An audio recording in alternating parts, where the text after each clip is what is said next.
हर हर महादेव, जय जय शिव शंभु। प्रिय भक्तों, क्या आपका जीवन धन की कमी और संघर्षों से घिरा हुआ है? क्या आप नौकरी या व्यापार में बार बार आ रही बाधाओं से परेशान हैं? तो अब चिंता करने की कोई आवश्यकता नहीं है, क्योंकि आज हम आपके लिए लेकर आए हैं देवों के देव महादेव का एक ऐसा शक्तिशाली और चमत्कारी मंत्र, जिसका जाप या श्रवण मात्र से आपकी सारी मुश्किलें दूर हो जाएंगी और आपके घर में सुख समृद्धि का वास होगा। यह मंत्र सिर्फ आज का नहीं है, बल्कि इसकी उत्पत्ति स्वयं महादेव ने की थी।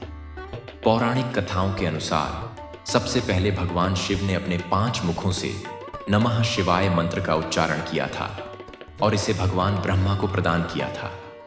एक अन्य कथा के अनुसार सर्वप्रथम इस मंत्र का जाप भगवान विष्णु ने किया था। उन्होंने इस मंत्र का जाप कर महादेव की घोर तपस्या की, जिससे प्रसन्न होकर भगवान शिव ने उन्हें सृष्टि का पालनहार बनने का वरदान दिया।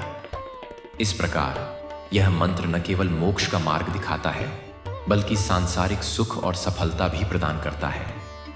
भगवान भोलेनाथ, जिन्हें त्रिलोकीनाथ, नीलकंठ और भोले बाबा जैसे अनगिनत नामों से पुकारा जाता है, वे अपनी दया और करुणा के लिए जाने जाते हैं। वे सृष्टि के पालक भी हैं और संहारक भी। उनके एक नाम से ही भक्तों के सारे पाप और कष्ट दूर हो जाते हैं। उनकी शक्ति असीम है और उनका आशीर्वाद पाने वाला व्यक्ति हर संकट से आसानी से निकल जाता है। यह मंत्र सिर्फ धन दौलत पाने का जरिया नहीं है, बल्कि यह आपकी आत्मा को शुद्ध करता है, आपके मन को शांति देता है और आपको जीवन की सही दिशा दिखाता है। जब आप सच्चे मन से भगवान शिव का ध्यान करते हैं, तो वे आपकी हर पुकार सुनते हैं। उनका आशीर्वाद उन पर होता है जो श्रद्धा और भक्ति से उनका स्मरण करते हैं।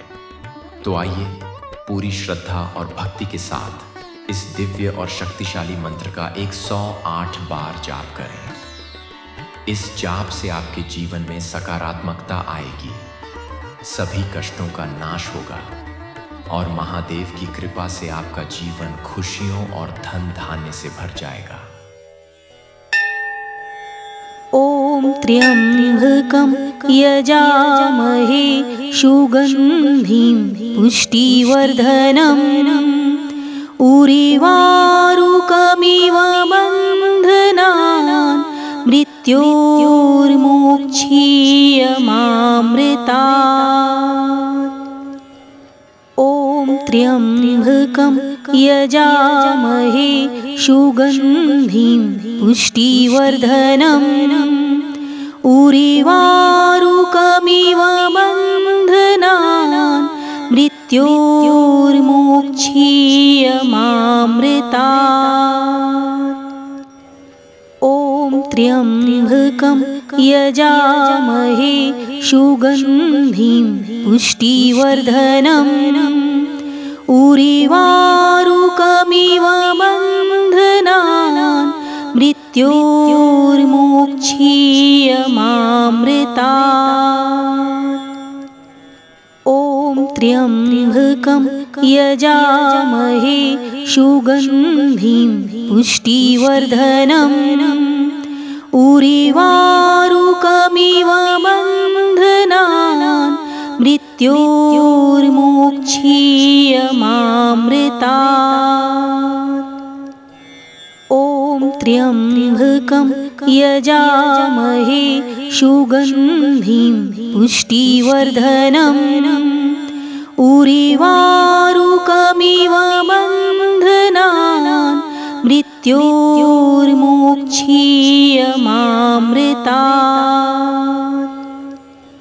ॐ त्र्यम्बकं यजामहे सुगन्धिं पुष्टिवर्धनम् उर्वारुकमिव बन्धनान् मृत्योर्मोक्षीयमामृतात्। ॐ त्र्यम्बकं यजामहे सुगन्धिं पुष्टिवर्धनम् उर्वारुकमिव बन्धनान् मृत्योर्मोक्षीयमामृतात्। ॐ त्र्यम्बकं यजामहे सुगन्धिं पुष्टिवर्धनम् उर्वारुकमिव बन्धनान् मृत्योर्मोक्षीयमामृतात्। ॐ त्र्यम्बकं यजामहे सुगन्धिं पुष्टिवर्धनम् उर्वारुकमिव बन्धनान् मृत्योर्मोक्षीयमामृतात्। ॐ त्र्यम्बकं यजामहे सुगन्धिं पुष्टिवर्धनम् उर्वारुकमिव बन्धनान् मृत्योर्मोक्षीयमामृतात्। ॐ त्र्यम्बकं यजामहे सुगन्धिं पुष्टिवर्धनम् उर्वारुकमिव बन्धनान् मृत्योर्मोक्षीयमामृतात्। ॐ त्र्यम्बकं यजामहे सुगन्धिं पुष्टिवर्धनम् उर्वारुकमिव बन्धनान् मृत्योर्मोक्षीयमामृतात्। ॐ त्र्यम्बकं यजामहे सुगन्धिं पुष्टिवर्धनम् उर्वारुकमिव बन्धनान् मृत्योर्मोक्षीयमामृतात्। ॐ त्र्यम्बकं यजामहे सुगन्धिं पुष्टिवर्धनम् उर्वारुकमिव बन्धनान् मृत्योर्मोक्षीयमामृतात्।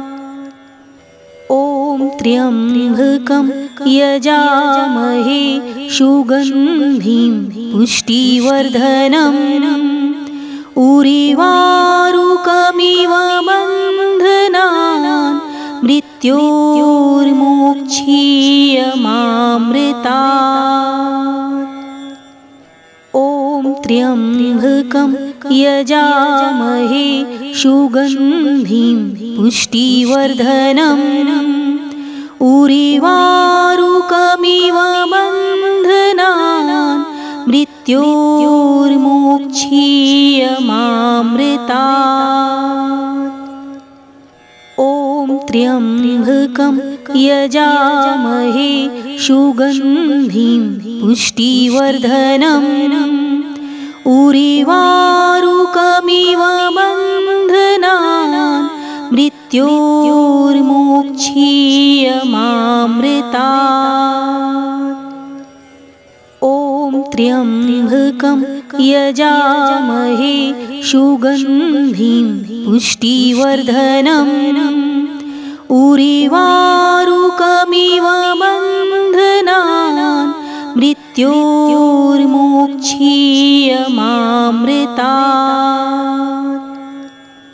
ॐ त्र्यम्बकं यजामहे सुगन्धिं पुष्टिवर्धनम् उर्वारुकमिव बन्धनान् मृत्योर्मोक्षीयमामृतात्। ॐ त्र्यम्बकं यजामहे सुगन्धिं पुष्टिवर्धनम् उर्वारुकमिव बन्धनान् मृत्योर्मोक्षीयमामृतात्। ॐ त्र्यम्बकं यजामहे सुगन्धिं पुष्टिवर्धनम् उर्वारुकमिव बन्धनान् मृत्योर्मोक्षीयमामृतात्। मृत्योर्मोक्षीयमामृतात्।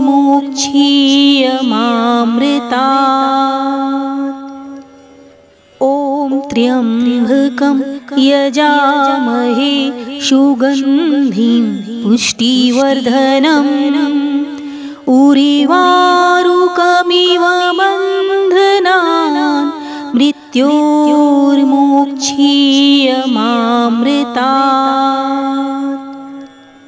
ॐ त्र्यम्बकं यजामहे सुगन्धिं पुष्टिवर्धनम् उर्वारुकमिव बन्धनान् मृत्योर्मोक्षीयमामृतात्। ॐ त्र्यम्बकं यजामहे सुगन्धिं पुष्टिवर्धनम् उर्वारुकमिव बन्धनान् मृत्योर्मोक्षीयमामृतात्।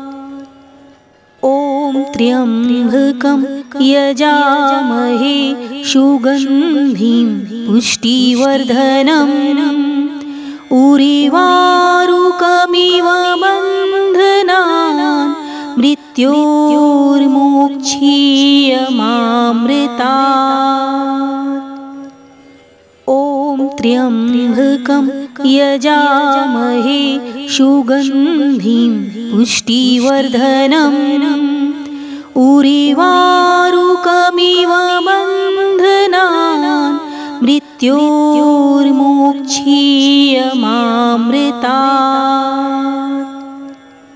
ॐ त्र्यम्बकं यजामहे सुगन्धिं पुष्टिवर्धनम् उर्वारुकमिव बन्धनान् मृत्योर्मोक्षीयमामृतात्। ॐ त्र्यम्बकं यजामहे सुगन्धिं पुष्टिवर्धनम् उर्वारुकमिव बन्धनान् मृत्योर्मोक्षीयमामृतात्। ॐ त्र्यम्बकं यजामहे सुगन्धिं पुष्टिवर्धनम् उर्वारुकमिव बन्धनान् मृत्योर्मोक्षीयमामृतात्। ॐ त्र्यम्बकं यजामहे सुगन्धिं पुष्टिवर्धनम् उर्वारुकमिव बन्धनान् मृत्योर्मोक्षीयमामृतात्। ॐ त्र्यम्बकं यजामहे सुगन्धिं पुष्टिवर्धनम् उर्वारुकमिव बन्धनान् मृत्योर्मोक्षीयमामृतात्।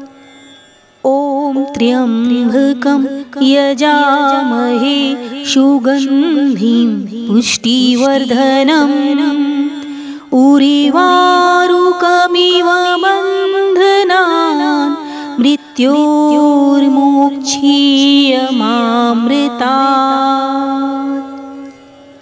ॐ त्र्यम्बकं यजामहे सुगन्धिं पुष्टिवर्धनम् उर्वारुकमिव बन्धनान् मृत्योर्मोक्षीयमामृतात्। ॐ त्र्यम्बकं यजामहे सुगन्धिं पुष्टिवर्धनम् उर्वारुकमिव बन्धनान् मृत्योर्मोक्षीयमामृतात्। ॐ त्र्यम्बकं यजामहे सुगन्धिं पुष्टिवर्धनम् उरिवारुकमिव बन्धनान् मृत्योर्मोक्षीयमामृतात्।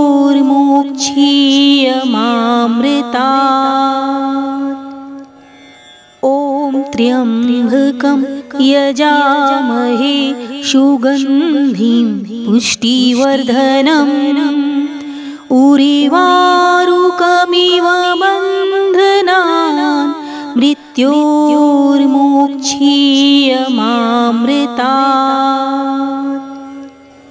ॐ त्र्यम्बकं यजामहे सुगन्धिं पुष्टिवर्धनम् उरिवारुकमिव बन्धनान् मृत्योर्मोक्षीयमामृतात्। ॐ त्र्यम्बकं यजामहे सुगन्धिं पुष्टिवर्धनम् उरिवारुकमिव बन्धनान् मृत्योर्मोक्षीयमामृतात्। ॐ त्र्यम्बकं यजामहे सुगन्धिं पुष्टिवर्धनम् उरिवारुकमिव बन्धनान् मृत्योर्मोक्षीयमामृतात्।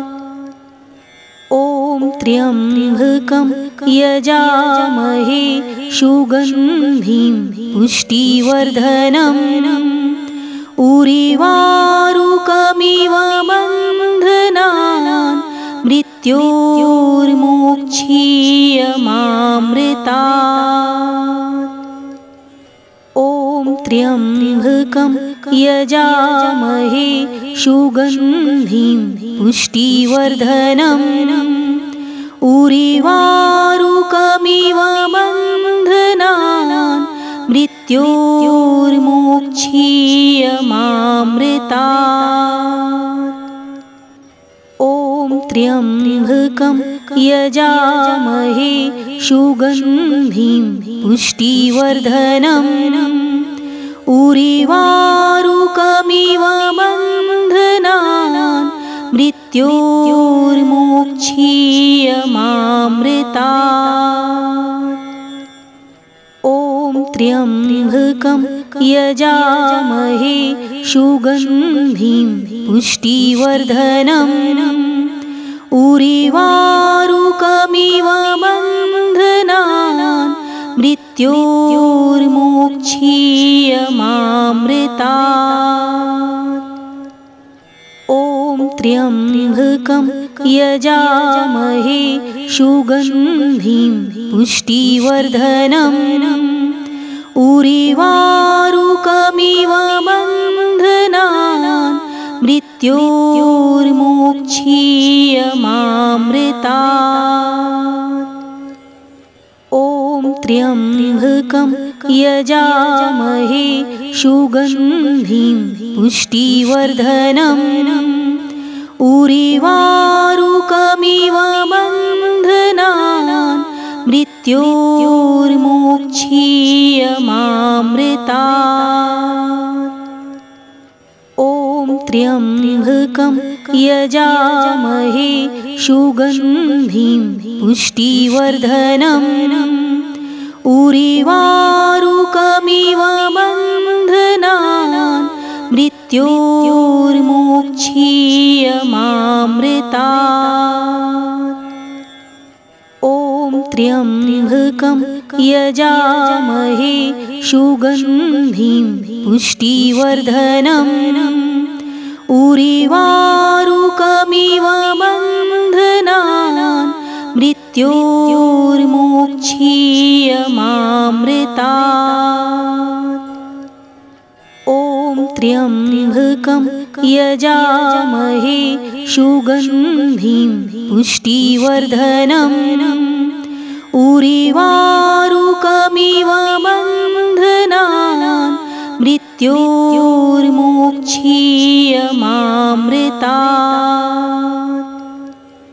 ॐ त्र्यम्बकं यजामहे सुगन्धिं पुष्टिवर्धनम् उर्वारुकमिव बन्धनान् मृत्योर्मोक्षीयमामृतात्।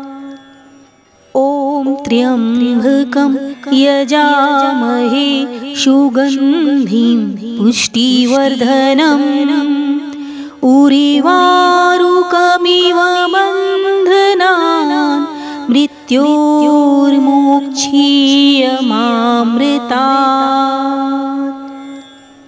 ॐ त्र्यम्बकं यजामहे सुगन्धिं पुष्टिवर्धनम् उर्वारुकमिव बन्धनान् मृत्योर्मोक्षीयमामृतात्। ॐ त्र्यम्बकं यजामहे सुगन्धिं पुष्टिवर्धनम् उर्वारुकमिव बन्धनान् मृत्योर्मोक्षीयमामृतात्। ॐ त्र्यम्बकं यजामहे सुगन्धिं पुष्टिवर्धनम् उर्वारुकमिव बन्धनान् मृत्योर्मोक्षीयमामृतात्। ॐ त्र्यम्बकं यजामहे सुगन्धिं पुष्टिवर्धनम् उर्वारुकमिव